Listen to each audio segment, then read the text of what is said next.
Assalamualaikum Ibu. Waalaikumsalam warahmatullahi wabarakatuh. Mohon izin Bu, hari ini mengganggu waktu Ibu sebentar. Saya ingin bertanya kepada Ibu tentang pengambilan keputusan yang dilakukan oleh Ibu di sekolah. Kalau ini tidak mengganggu, Oke. apapun yang sudah dikerjakan itu adalah merupakan suatu hal-hal yang akan menambah perkembangan atau kebaikan di sekolah kita. Jadi kalau hal itu ditanyakan kepada Ibu selaku penasihat SDN 2 Surabakan, itu tidak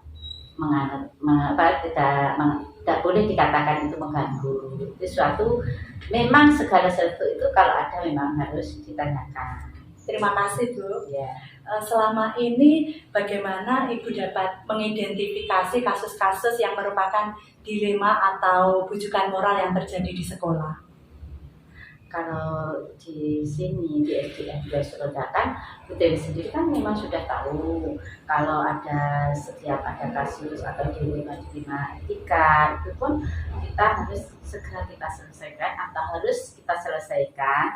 Tetapi apakah itu permasalahan etika dilema itu oleh guru, anak-anak ataupun warga sekolah, itu semuanya harus segera kami selesaikan.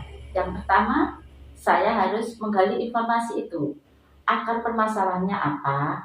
Lalu nanti kalau sudah tahu akar permasalahannya, saya bisa menyelesaikan dan kita lihat itu nanti ada pihak ketiga atau tidak. Suatu misal, kalau misalnya ada bersangkutan dengan wali murid atau orang lain, itu pun juga semuanya akan saya kumpulkan termasuk wali murid tersebut.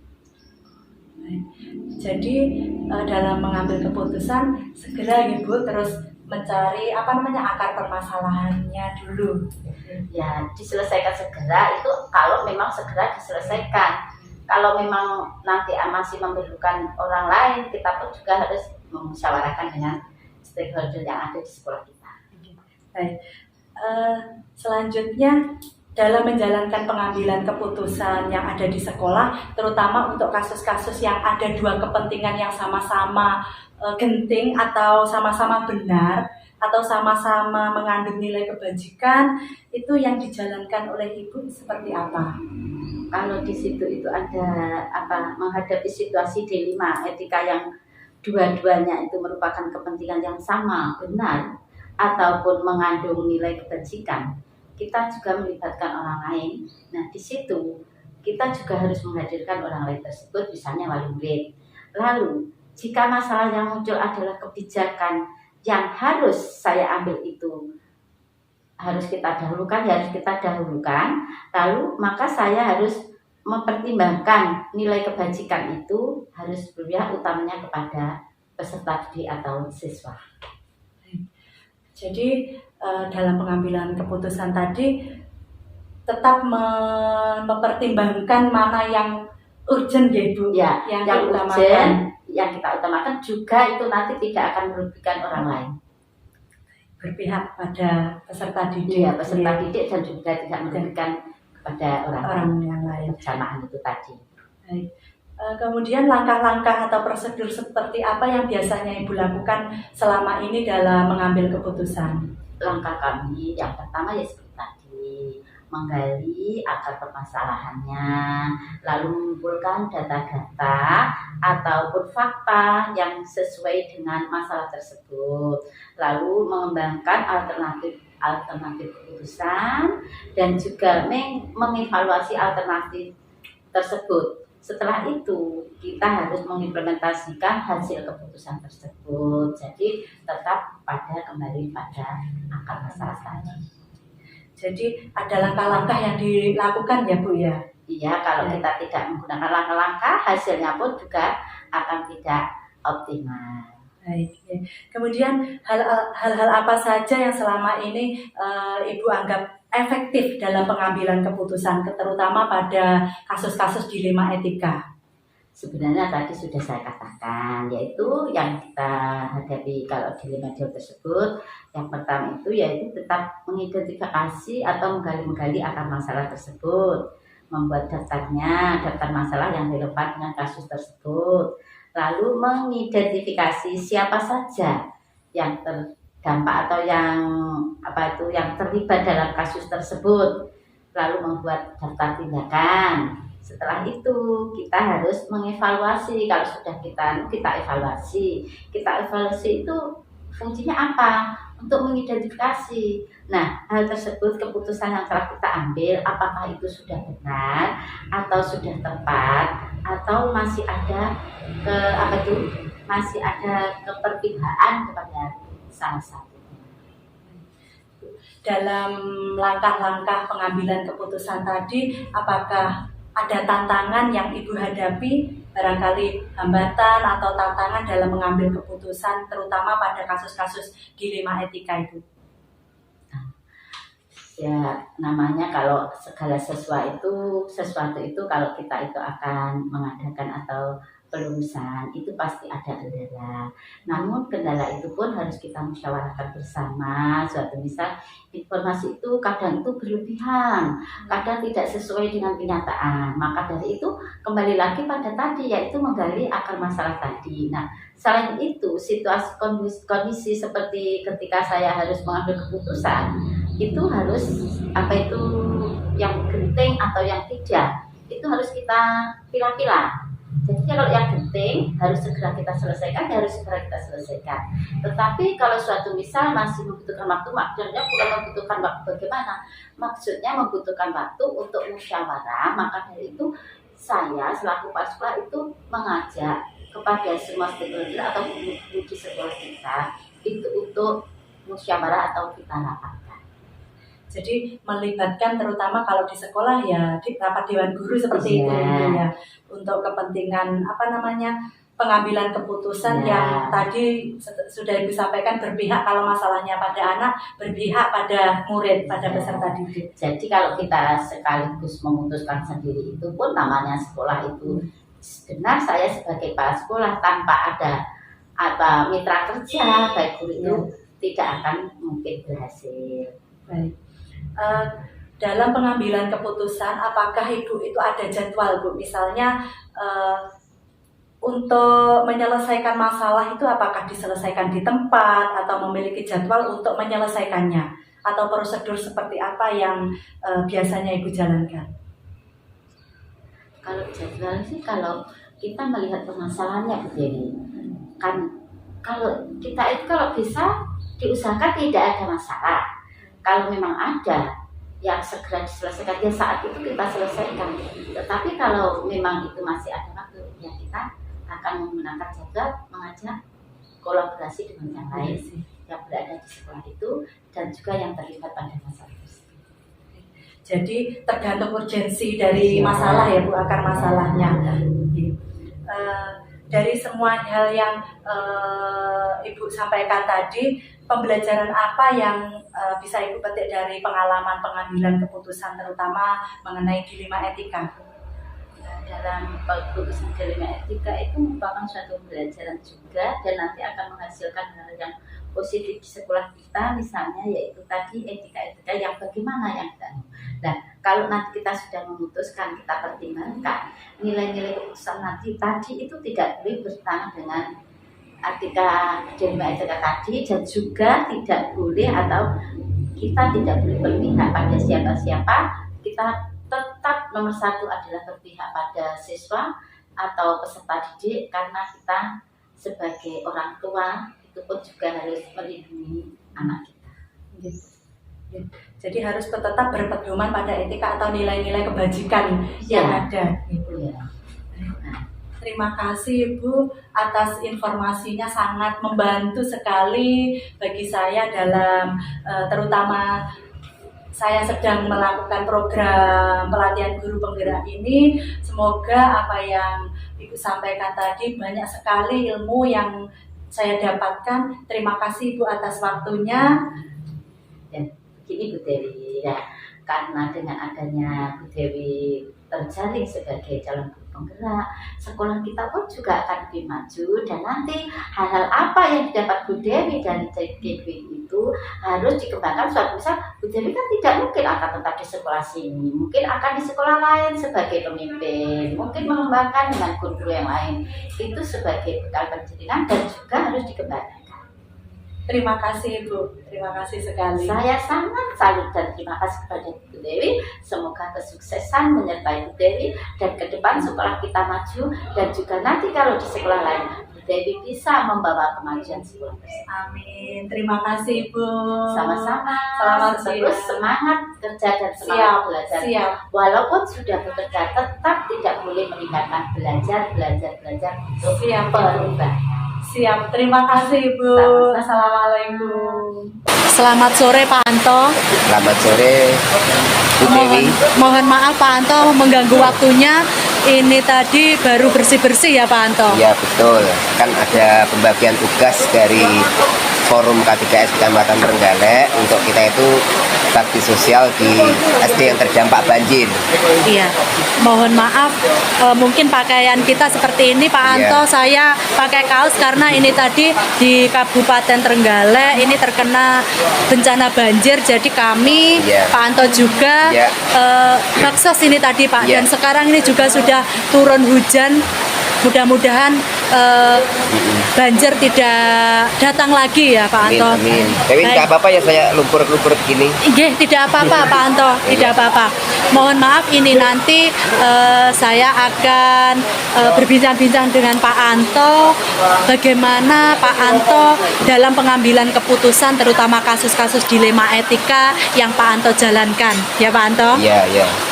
Baik, selama ini bagaimana Pak Anto mengidentifikasi kasus-kasus yang merupakan dilema etika atau bujukan moral yang terjadi di sekolah Pak Anto? Kebetulan di sekolah saya ini saya baru dari Februari sampai sekarang ini berarti sudah berjalan berapa bulan ya? 6 bulan ya? 2 sampai 10, 6 bulan. Jadi ketika saya datang itu sebenarnya keadaan sekolah itu sudah sangat kondusif, alhamdulillah.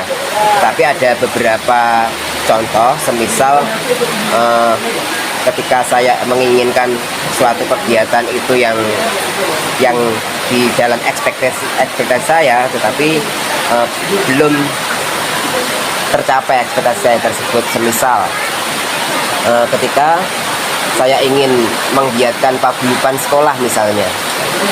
Dulu itu kan belum ada budaya mengenai pendidikan keluarga atau pendidikan keorang tuaan di sekolah. Jadi teman-teman itu sangat canggung untuk mengumpulkan wali murid yang seyogyanya itu merupakan mitra belajar ataupun solusi bagi kesulitan anak-anak dalam belajar begitu. Itu. Tapi sampai sekarang pun belum tercapai sebenarnya. Iya. Tapi ini untuk membudayakan tersebut, paguyuban kami libatkan dalam satu kegiatan dalam sekolah. Kan kebetulan siswa kami jumlahnya hanya 34, jadi wali muridnya ya hanya 34 itu. Iya, iya, iya. Jadi melibatkan ya Pak, melibatkan Iya. paguyuban itu Iya. salah satu upaya yang dilakukan Iya. untuk menyelesaikan masalah itu, dan juga Bapak Ibu guru juga tentunya. Tidak ada bapak gurunya. Oh, ibu guru Ibu guru semua. semua. Wah, ya Allah Pak Antoy, jadi Bapak sendiri nih di sekolah. Iya, paling ganteng. Iya. Kemudian selama ini bagaimana Pak Anto menjalankan keputusan pengambilan keputusan di sekolah, terutama untuk kasus-kasus di mana ada dua kepentingan yang sama-sama benar atau sama-sama mengandung nilai kebajikan. Ya itu tadi. Sebagai seorang kepala sekolah itu kan kita tidak hanya bertindak sebagai manajer, tidak hanya bertindak sebagai pemimpin, tetapi juga kita bisa bertindak juga sebagai orang tua mereka walaupun kita masih muda di sekolah ya. Jadi kalau semisal ada kepentingan yang seperti itu, kita menentukan skala prioritasnya. Kita tentukan skala prioritasnya, apakah kepentingan yang satu ini mungkin levelnya lebih tinggi bisa kita utamakan, kepentingan yang satu ini levelnya rendah menurut menurut intuisi saya sebagai kepala sekolah itu nanti kita tunda sebentar begitu. Tapi juga dengan catatannya dengan musyawarah semua guru. Jadi dengan musyawarah seperti itu mereka bisa sadar bahwa apa yang kita ambil itu merupakan keputusan bersama yang akan juga mereka laksanakan bersama begitu. Baik, jadi berdasarkan urgensi Pak ya, Iya. prioritas, kemudian Pak Anto juga menggunakan intuisi, Iya. perasaan juga, Iya. ya, dalam mengatasi Iya. masalah, terutama dilema etika itu, Pak. Ya. Kemudian langkah-langkah atau prosedur seperti apa yang biasanya Pak Anto lakukan? Tadi kan ada musyawarah, barangkali ada prosedur yang lain, Pak Anto. Untuk itu saya lihat dengan jalan musyawarah sebenarnya sudah jalan, karena mungkin sebagai seorang perempuan, semuanya kan perempuan, mereka itu biasanya kalau perempuan itu juga main rasa. Dengan main rasa tersebut ibu-ibu guru itu bisa saling nyambung di antara mereka itu, tidak hanya dalam rapat tapi mungkin di dalam ada juga beberapa contoh penanganan anak yang kesulitan itu juga mereka musyawarahkan. Jadi kami itu seperti keluarga begitu. Jadi kalaupun langkah yang lain ini menggunakan pendekatan, ini saya ini iya menggunakan pendekatan. Misalnya ketika musyawarah itu kan situasi resmi, saya mengambil situasi non formal. Semisal ada guru itu yang ada di depan kelas, dan kelas itu sedang menunggu anak atau menjaga anak sedang istirahat, itu saya biasanya itu dengan guru dekat terus membicarakan tentang masalah yang akan kita ambil tersebut. Apakah panjenengan memang setuju benar apa tidak tentang apa yang kita ambil tadi? Kalaupun nanti tidak setuju, kita musyawarahkan boleh, tetapi dengan komitmen mereka yang sudah ambil, itu mereka juga konsisten, sudah konsisten. Jadi itu sebenarnya pancingan strategi kepala sekolah. Apakah keputusan yang diambil itu secara konsekuen juga mereka akan laksanakan? Gitu. Itu salah satu strategi saya. Strateginya, Ya. ya, baik. Ternyata dengan musyawarah, pendekatan seperti itu ya, Pak. Hal-hal apa saja yang selama ini Pak Anto anggap efektif dalam pengambilan keputusan, terutama pada kasus-kasus dilema etika? Ya, tadi disampaikan untuk kita efektif tidak dalam mengambil sebuah keputusan itu adalah, ya betul tadi, kita gali akar masalahnya. Sebenarnya sekolah kami itu sekolah yang sangat pelik sebenarnya itu. Sangat pelik dalam artian itu sekolah yang sebelumnya itu tidak sangat diminati oleh masyarakat, sekarang kami itu berjuang untuk diminati masyarakat kembali. Dari latar belakang siswa sendiri sangat heterogen. Dari latar belakang guru itu kebetulan saya belum mengenal mereka secara dalam karena baru 6 bulan di situ. Kita ambil sekarang dari sisi siswa dulu. Siswa kami itu ada yang mempunyai profil belajar yang sangat berbeda, ada yang mempunyai latar belakang orang tua yang berbeda, ada yang mempunyai sosialisasi yang berbeda juga. Jadi di sini kita harus mengambil akar masalah tentang tadi, misalnya kalau kita mengadakan suatu musyawarah, misalkan kebetulan sekolah kami itu juga merupakan sekolah inklusi. Nih, ayo kami itu pertama itu mendorong para guru itu. Mari, karena kebetulan sekolah kita itu adalah sekolah inklusi, kita jadikan branding itu sekolah kita sebagai sekolah inklusi. Kemarin itu kami meng-up sekolah inklusi itu sebenarnya bukan tanpa kebetulan sama sekali. Mungkin itu sudah ditakdirkan oleh Allah. Dari tahun 2020 SD 2 Sumber Gedong itu merupakan gabungan dari SDN 1 Ngantru itu. Kebetulan juga dari 1 Ngantru itu banyak anak inklusinya, dari 2 Sumber Gedong juga ada anak inklusinya. Jadi harus bergabung. Terus pada proses merger 2 sekolah itu kemarin kebetulan itu teman dekat saya yang jadi kepala sekolah. Jadi kita gali akar masalahnya dari situ. Jadi sangat memudahkan bagi kami untuk dapat menggali akar masalah.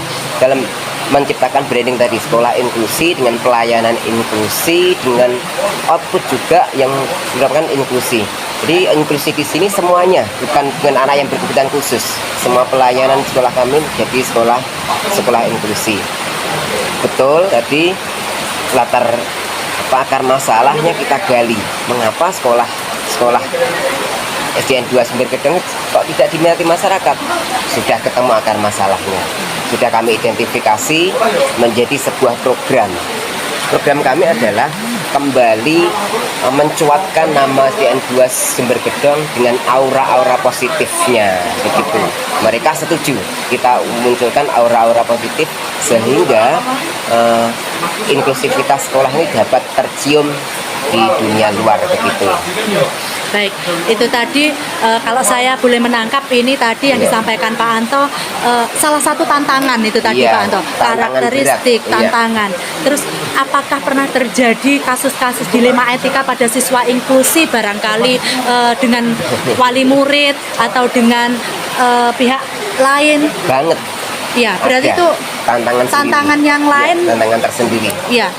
Apalagi Pak bisa Anak inklusi diantaranya itu anak yang autis atau ADHD itu kan anak yang sangat hiperaktif. Iya. Kemarin itu ada kasus satu anak itu sebenarnya bukan sengaja, tapi karena itu semacam spontanitas anak tersebut kemungkinan menampar atau meninju perut. Jadi itu muncul protes dari orang tua yang lain. Tetapi setelah kami melakukan pendekatan juga, di jalan pendekatan lagi ya, kepada orang tua, terus guru kelasnya, guru olahraga yang mendampingi, terus anaknya, kedua anak dipertemukan. Sebenarnya kasusnya tidak separah itu. Jadi dengan cara kekeluargaan, dengan cara pendekatan, mereka itu mampu atau mau untuk hidup berdampingan dengan anak berkebutuhan khusus. Ada dilema itu. Mereka kemarin malah ngancam mau pindah sekolah juga. Tapi dengan pendekatan cara itu kita munculkan inklusivitas di sekolah dengan sesungguhnya. Mereka mau yang kakak kelas atau yang kakak tingkatannya mau ngomong kepada adik-adik atau anak-anak yang berkebutuhan khusus untuk siswanya. Tapi untuk orang tuanya ini malah ada kegiatan yang kami namakan itu adalah guru keren, itu guyub rukun keluarga terencana. Itu mereka malah saling mendukung, saling simpati, saling memberi support seperti itu. Ya, Cuma jadi sisi dalam positifnya. betul. Jadi dalam penanganan kasus dilema etika melibatkan Mbak, ada kolaborasi ya tentunya, Iya. ada guru, ada wali murid, ada siswa juga, seperti itu. Kemudian ketika Pak Anto mengalami suatu kasus dilema etika yang terjadi di sekolah, apakah ada jadwal tertentu dalam mengatasinya? Barangkali menyelesaikannya saat itu juga, atau barangkali ada jadwal untuk menyelesaikannya itu Pak? Untuk kasus-kasus itu kan bisa terjadi kasus insidental seperti tadi yang anak memukul siswa yang tapi tidak benar-benar memukul. Iya, harus diselesaikan secara insidental pula, harus dengan cara secepat-cepatnya dan setepat-tepatnya begitu. Tapi untuk program yang lain itu kami programkan juga menjadi program sekolah. Sekolah. Selama ini dalam pengambilan keputusan yang terutama kasus-kasus dilema etika, adakah faktor-faktor atau seseorang yang membantu Pak Anto mempermudah dalam pengambilan keputusan? Nah, ini sekolah itu pasti tidak bisa bergerak sendiri. Sekolah itu pasti membutuhkan suatu organisasi pendamping atau sosok pendamping untuk mempermudah dalam pencapaian program sekolah. Semisal kemarin itu juga ada yang inklusi sosial ya. Ini anak ini tidak masuk sekolah. Kami juga berkolaborasi dengan 3 pilar, malah tidak hanya wali murid. Kami berkolaborasi dengan Babinsa, berkolaborasi dengan Babin Kamtibmas, berkolaborasi dengan kepala desa. Kepala desa ini dengan satuan RT-nya ya. Supaya ini anak ini mau bersekolah bagaimana? Setiap hari itu ketua RT-nya menjemput dan mengantar siswa yang tidak mau sekolah. sangat tergantung sekali kepada Iya. peran-peran bapak-bapak yang mau mendukung pendidikan di SDN 2 Sumber Gedong. Luar biasa sekali ternyata kolaborasi dari apa tadi 3 pilar itu Iya. tadi juga Pak Anto. Dari yang telah Pak Anto sampaikan tadi, pembelajaran apa kira-kira yang dapat dipetik dari pengalaman Pak Anto ketika mengambil keputusan terutama pada kasus-kasus dilema etika ini? Pembelajaran yang dapat kita ambil bahwa kepala sekolah itu bukan pemangku atau bukan penentu kebijakan yang tunggal, tapi kepala sekolah itu bisa jadi seorang moderator, bisa jadi seorang fasilitator, dan juga ini sebagai salah satu eksekutor, salah satu loh ya, bukan dominan. Jadi ketika kita itu mengeksekusi suatu keputusan atau kebijakan, kita libatkan mereka. Apakah di dalam keputusan yang kita ambil nanti memang benar-benar sebagai pemecah kebutuhan prioritas yang kita ambil tadi, ataukah mungkin ada dampak pengiringnya yang akan kita ambil itu, istilahnya itu efek negatifnya kita harus minimalisir seperti itu. Jadi ketika kita mengambil suatu keputusan, kita juga mendengarkan dari beberapa orang tadi, semisal komite tadi, guru-guru, terus kolaborasi kita mungkin pemerintah kelurahan dan 3 pilar tadi. Jadi setelah keputusan itu dicetuskan atau dibuat ya Pak, Iya. ada refleksi berarti itu tadi, Iya. evaluasi dari keputusan yang telah diambil Sebelum seperti itu. diputuskan pun Sudah ada diuji lah begitu iya, Pak. Iya. Oh, seperti itu. Baik. Dari apa yang disampaikan Pak Anto tadi sangat luar biasa sekali, menambah pemahaman saya Pak Anto terkait bagaimana cara pengambilan keputusan terutama pada kasus dilema etika yang terjadi di sekolah. Iya. Terima kasih Pak Anto atas waktunya. Ya, sama-sama. Mudah-mudahan diberikan kesehatan selalu untuk memimpin sekolah yang luar biasa dengan program-program yang Pak Anto ciptakan itu tadi. Asal anaknya luar biasa dalam sisi positif ya. Iya, betul sekali. Terima kasih atas Ya. waktunya Pak Anto. Mohon Ya, maaf sama-sama. telah mengganggu. Selamat sore. Sore.